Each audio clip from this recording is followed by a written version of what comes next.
Hey, Corbin here, and I wanted to do a quick tour of my workshop because I find it fascinating to see other people's workshop, to see how they set it up. And so I wanted to show people what my workshop looks like for creating stuff. And so let's take a look at the main focus of probably any workshop that involves wood, and that's the table saw. And so I have a SawStop professional 3 horsepower table saw. Super powerful, I love it. And why do I love the SawStop? Well, it's got a great table, it's very accurate, smooth, fast, powerful, but you touch the blade while it's moving and it will instantly stop. And that is awesome because I like my digits. Now I have a miter gauge, miter 3000 by Incra. Super cool because you can adjust it really easily and do repeatable cuts. And it's got a little inch meter so that you can easily repeat certain cuts. Super awesome, very handy. On the edge of the SawStop is a router table that I added onto it, and I have a Porter cable router. It got some other attachments right now and just goes up under the table.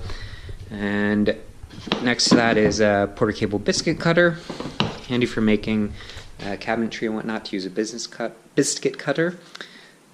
We have some tubing that runs over here for the dust collection system, and dust collection from the top, dust collection for the bottom, and I have blast gates to pull them open or shut them whenever I'm using different tools, and they go up and over. And in my opinion, plastic's totally fine, despite what anyone else would say about dust collection. It will not catch on fire. And so what we have here is, behind here is a Grizzly 3 horsepower dust collector that just vents to the outside. It's plenty warm in California. I don't care if my air gets vented to the outside. The on-off for the dust collector is right here.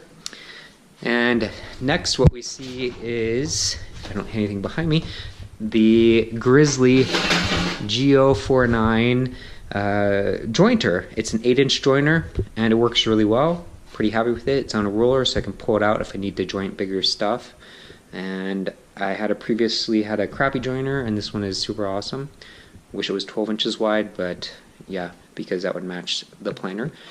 And the joiner shares power with an air compressor.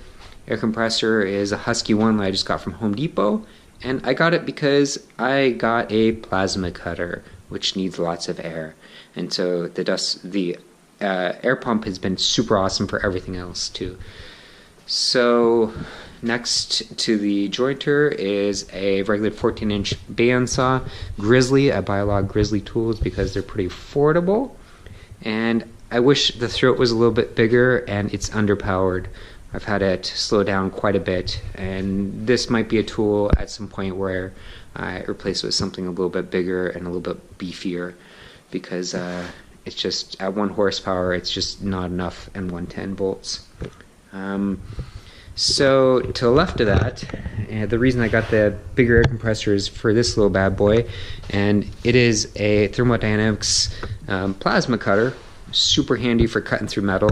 I love it. I've used it a bunch, and it's really cool. Underneath it, I have this Matco Tools 200 amp MIG welder. MIG welder is great for general purpose welding. I use it a ton. If you have one welder, you should get a MIG welder, and I like it a lot. Behind that, or to the side of that, is my favorite welder, which is a Syncrowave 250 DX by Miller.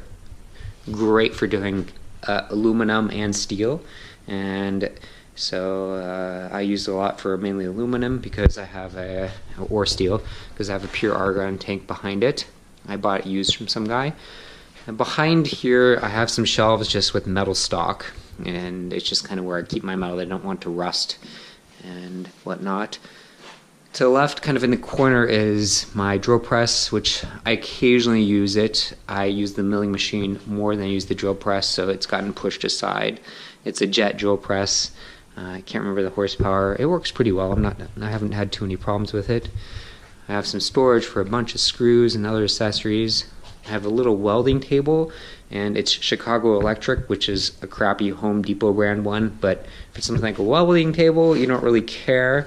And these little magnets they get from Harbor Freight. You can get them, and they're really great because, you know, who cares about a welding table? All you want is something that can conduct electricity.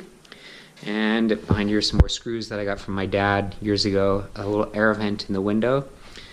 My cabinets that were used to be the cabinets for the kitchen of the house I bought and live in, and I put them down here because they had sort of two kitchens, a really weird situation. I got some DeWalt drills. I used to hate cordless drills because I thought they were underpowered for battery and charging sucked, but DeWalt lithium ion 3 amp hour last a long time, easy to charge, and super powerful. I like them. And just some more storage over here of junk. I have just regular tools for working on cars. I can pop the gray thing out, and I've had this since early college and working on cars remotely and not be here. And I just kind of like put a bunch of my tools on the wall and drew a little picture behind them to see where everything goes. Some things were just old crap from my dad that I found. I mean, if you take a look at this, it's a bayonet, and he used to keep it in his truck for whatever reason. And now I have it here, doing nothing except being able to look at it. Got some clamps over here and other stuff and accessories. Behind this is another Grizzly. It's a G1090. It's just a low grinder. Half horsepower. I would like 3/4 1 horsepower would be a little bit better, and I'd rather have another one that's dedicated for doing some buffing and wire wheels, and I could have this one just be for grinding. Cool little accessory I added to it is I just welded up and used the mill to create this little guy. And what it is it's just a little guide for like a miter gauge to go ahead and grind stuff with, because on the side I can make different little angle guys that can fit here. This one's for 10 degrees, and that means it's got a little 10 etched on it. I can create some bits for turning stuff on the lathe accurately to 10 degrees using this, and this guy here. It works pretty well. Next is some more metal tools. I have a Grizzly G9742 metal cutting bandsaw. I like it a lot. It's a little underpowered at a half horsepower. I would like a little bit more power, and if I were to get another one, I would probably get something with more horsepower. But the throat cutting distance is pretty wide. It's pretty easy to change the speeds, although I just leave it on one speed and do aluminum or steel. The switch is kind of burnt out a little bit, and I've had to repair it, and I've had to tune it up a little bit. But the cool thing is that this whole top will swivel, and so you can easily cut 45s, which is super handy, and I like to be able to do that. And next I have my dad's old oxyacetylene tanks, which I do a lot of brazing with, and I had to actually get some new hoses and new regulators for it because my dad's were literally too old. And below that, an anvil was my dad's. One of my old vices that came with my milling machine.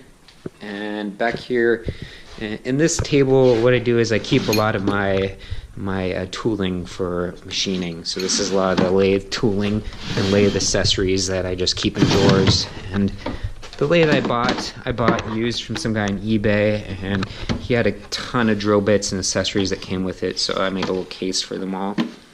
I have a drill bit for every size you can imagine. And this is the tailstock for the lathe, a little bit dusty. And the lathe, so the lathe is from the 1950s. I can't remember exactly what year. It's a South Bend lathe. Motor's underpowered, it runs off a 110, and I eventually am going to need to replace the motor because I think it's kind of dying. And the lathe is awesome. I could do some tuning up to make it cut a little straighter.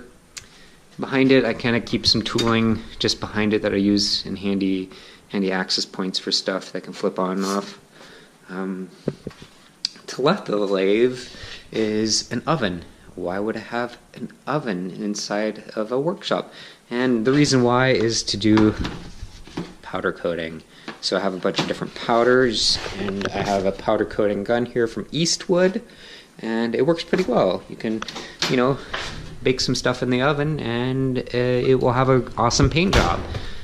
Don't use it to make cookies. Cookies now taste funny if you use it.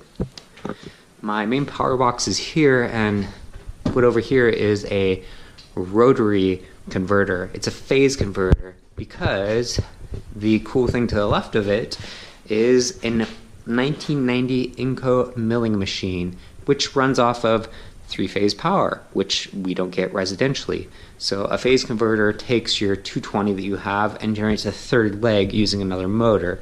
So somewhere down here is another additional motor that came with the phase converter to actually generate the third leg. And so I have it set up to the milling machine. It had a DRO with it, but we broke it, me and my friends using it, so I got a nice new NLM one, and the mill works awesome. I really like it a lot. I've had to fix some things a little bit over the years, but it is super handy. A milling machine can make so many cool things.